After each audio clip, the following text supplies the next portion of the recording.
ছয় বলে লাগে ১৬ রান। লং অফে হার্দিক পান্ডিয়ার ফুলটস বল উড়িয়ে মারলেন ডেভিড মিলার, কিন্তু সেটা সীমানার কাছ থেকে তালুবন্দী করেন সূর্যকুমার যাদব। নিয়ন্ত্রণ হারিয়ে দড়ির বাইরেও চলে যেতে হয় তাকে। এই সময়টা শূন্যে বল উঠছিল, পরে সেটি আবার ধরেন সূর্যকুমার। টিভি রিভিউ দেখে আউট দেন রিচার্ড কেটলবরো। মিলার আউট হলে পরের ৫ বলে আর ৮ রান করতে সক্ষম হয় দক্ষিণ আফ্রিকা। ১১ বছরের শিরোপাখরা কাটিয়ে চ্যাম্পিয়ন হয় টিম ইন্ডিয়া। কিন্তু মিলার যদি আউট না হতেন? এই প্রশ্ন উঠছে সূর্যকুমারের ক্যাচের ক্লোজ রিভিউ দেখে। সামাজিক যোগাযোগ মাধ্যমে রিভিউয়ের জুম করা ভিডিওতে দেখা যায় বল হাতে থাকা অবস্থায় সূর্যকুমারের পায়ের কাছে কিছু একটা নড়ছে। সেটা কি সীমানার দড়ি ছিল?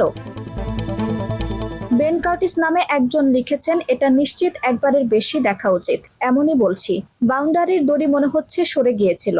আরেকটা প্রশ্ন হলো, সীমানার দড়ি সরে গিয়েছিল কিনা। কয়েকটি ছবিতে দেখা যায় সূর্যকুমার ক্যাচ ধরেছেন সাদা দাগে চিহ্নিত অংশ ও সীমানা দড়ির মধ্যখান থেকে। এক্সে রোহিত শঙ্কর নামে একজন লিখেছেন, দক্ষিণ আফ্রিকার জন্য দুর্ভাগ্যজনক, দড়িটা মূল সীমানা লাইন থেকে সরে গিয়েছিল, এটাই হলো বিষয়। যদি দড়ি মূল সীমানা লাইন থেকে সরে গিয়ে থাকে, সেক্ষেত্রে আইন কি বলে? ক্রিকেটের অ্যালমানাক খ্যাত উইজডেন জানাচ্ছে, আইসিসির প্লেয়িং কন্ডিশন অনুযায়ী ১৯.৩ অনুচ্ছেদে বলা হয়েছে, সীমানা চিহ্নিত করতে ব্যবহৃত কোনো কঠিন বস্তু যদি কোনো কারণে বিঘ্নিত বা সরে যায়, তাহলে সীমানাটি তার আসল অবস্থানে আছে বলে বিবেচিত হবে। ১৯.৩.২ অনুচ্ছেদে বলা হয়েছে, সীমানা চিহ্নিত করতে ব্যবহৃত কোনো কঠিন বস্তু যদি কোনো কারণে বিঘ্নিত হয়, তাহলে যত দ্রুত সম্ভব তা ঠিক করতে হবে।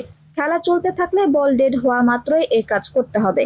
তবে কি মিলার ও দক্ষিণ আফ্রিকা অন্যায়ের শিকার হলো? কে জানে, আউট না হলে হয়তো পরের ৫ বলে ১০ রান নিয়েই ফেলতেন টি-২০-র বিস্ফোরক ব্যাটার।